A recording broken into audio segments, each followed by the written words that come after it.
Hello, ladies, gentlemen, and puppies. Oh, I'm Chains. Welcome to the Chains Project. Today's reading is Genesis chapter 3, verse 1 to 24, the first sin and its punishment.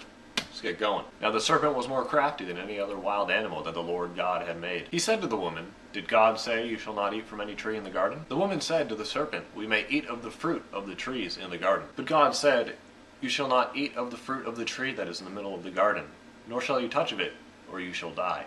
But the serpent said to the woman, "You will not die, for God knows that when you eat of it your eyes will be opened, and you will be like God, knowing good and evil." So when the woman saw that the tree was good for food, and that it was a delight to the eyes, and that it was to be desired to make one wise, she took of its fruit and ate.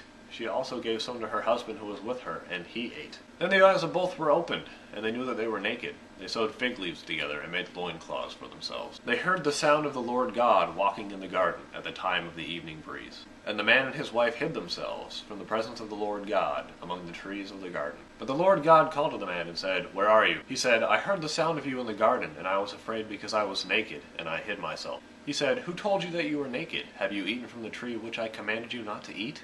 The man said, "The woman whom you gave to be with me, she gave me fruit from the tree, and I ate." Then the Lord God said to the woman, "What is this that you have done?" The woman said, "The serpent tricked me, and I ate." The Lord God said to the serpent, "Because you have done this, cursed you are among all animals, and among all wild creatures. Upon your belly you shall go, and dust you shall eat for all the days of your life. I will put an enmity between you and the woman, and between your offspring and hers. He will strike your head, and you will strike his heel." To the woman he said, "I will greatly increase your pangs in childbearing.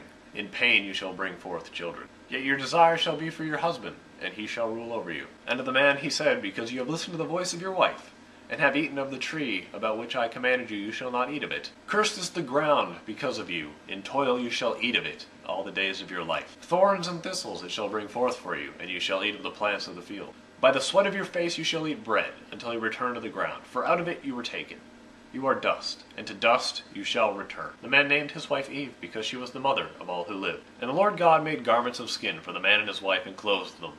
Then the Lord God said, "See, the man has become like us, knowing good and evil. And now he might reach out his hand, and take also from the tree of life, and eat, and live forever." Therefore the Lord God sent him forth from the Garden of Eden, to till the ground from which he was taken. He drove out the man, and at the east of the Garden of Eden he placed the cherubim, and a sword flaming and turning to guard the way to the tree of life. Now for a summary of what I just said. There's a snaky snake who bets the hot chick that she can't eat from the tree she's not supposed to eat from. And she says, "Of course I can't eat from that, I'ma die."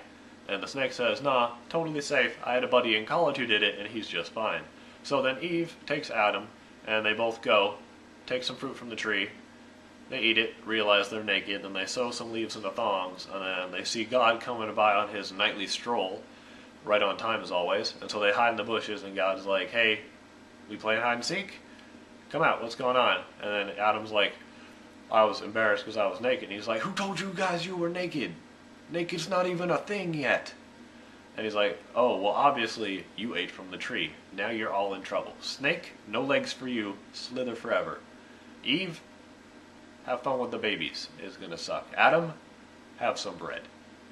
And then he kicked them out of the garden and made a flaming sword to guard it. Basically what happened. Trust me. First thing first, I'd like to clear up some common misconceptions about this story. Everybody thinks of the fruit that Eve and Adam eat from the tree as an apple. No evidence at all of that being. If we want to go with a scientific look at it, it could probably be like a pomegranate or an orange, because apples didn't really grow where we think that the Garden of Eden is. If you don't know where the Garden of Eden is, last episode. So it's either a pomegranate or an orange, or it's something that doesn't exist anymore because the tree of the knowledge of good and evil was a unique tree, and there's no more knowledge of tree of good stuff fruit lying around.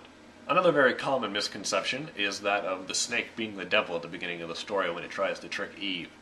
This isn't really the case. There's no proof that it is the devil. It's understandable, though, that people would mistake this, because later on in the Bible we'll find out that the devil does actually pretend to be a snake. Now let's take a look at the punishments that God dished out after he caught them and Adam really sucked at lying.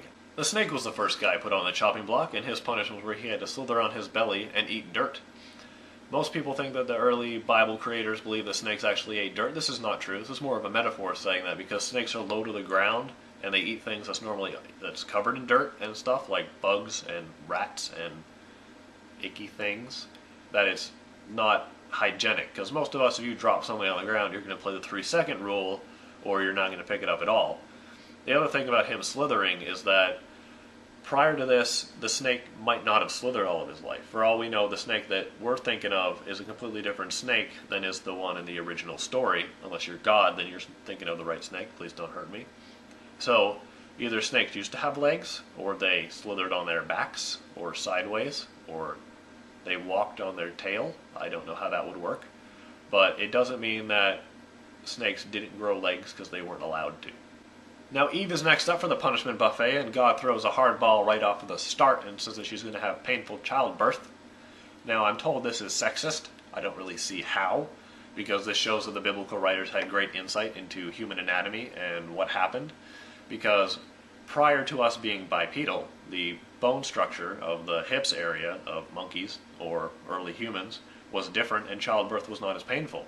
When we became bipedal, walking on 2 feet for you non-fancy people, the hips bones changed, and it made childbirth more painful, and this, I think, hopefully shows that they understood that, and it's not just hokum pokum.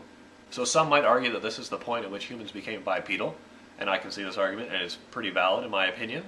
There's no prior talk about how humans moved around, whether it was on all 4s or on 2 legs. This does give brownie points, in my opinion, to the Bible being accurate in some areas. So good job. The second part of Eve's punishment is that she will desire her husband. And what I believe this is trying to say is that even after her crappy experience birthing a child and having to carry one around for a while, she's not going to hate Adam for it because of his participation in it, and not going to blame him, because he's going to be needed. You need 2 people to make a baby. And last but certainly not least is Adam. And his punishment is that he's going to turn back to dirt, and he has to eat bread. At first glance, this is kind of a sweet deal, but it's not really that sweet. What God's trying to say at this point is that you're going to die. You aren't living forever. Everybody's going to die. You're dirt, going back to dirt. Easy peasy. The other part he's saying about the sweat of your face to make bread is that he's going to have to work his buns off to make food, because the ground's now cursed because of him, so it's going to be really, really hard to grow stuff. And he was just in this awesome paradise where they just walked by a tree and they pulled off a full-grown turkey ham.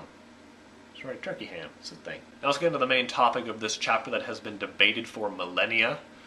Why did Eve do it? Why did she screw all of us? Did she actually screw all of us? Was she tricked? Did she do it on purpose? There's thousands of points and ideas and theses and doctrines wrote on this thing, so don't get mad at me when I totally screw it up. Now what I think was going on is that Eve wasn't exactly tricked. The serpent did play a role. If the serpent had not alerted her to what was going on, she probably wouldn't have ever taken the apple and just gone with what God said. But because somebody of an outside thinking said, oh, it's fine, he wasn't telling you the truth, it kind of poked in their brain going, well, what exactly is going to happen then? If we're not going to die, what's going on? And you'll note how God says that they became like us, and that humans are trying to become like God in this step forward. They learn and become better.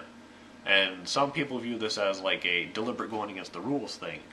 But from my point of view, it's not really. It's more of the human tendency to be selfish, and that we want things to be the best, even better than our Creator. And this also has another really good insight on the human psyche of being unable to take responsibility for your own actions. You'll note when God asked Adam what was going on, he says Eve did it, and Eve says the snake did it, and the snake took full responsibility. Go snakes. So it shows that we were never perfect. We can't take responsibility. It's completely understandable. I don't even take responsibility for some things I do. And, I know I did them, but I don't want to be associated with them. I know you have, other you're God, and for some reason you're viewing this instead of fixing things. So this shows that even the original humans were not perfect. They're irresponsible and selfish, just like us, me and you, unless you live in a box and you don't know what I'm talking about right now, in which case, how do you have internet? So now you can use this as a nice excuse when somebody says be responsible. Well, we were never responsible, so where did that idea come from? It's silly. That's it for the 3rd episode of The Chains Project. Hopefully I didn't do anything too bad again. If I did, comments are below, along with an email in the drop-down box. Make sure you spam me with whatever hate messages and love poems that you want to, because they're fun to read, and then pretend I read them and just leave them in the spam box. And until I figure out what an outro is, because I still don't know how to operate a dictionary, I'm Chains. But the Lord God called to the man and said, Ollie, ollie, oxen free.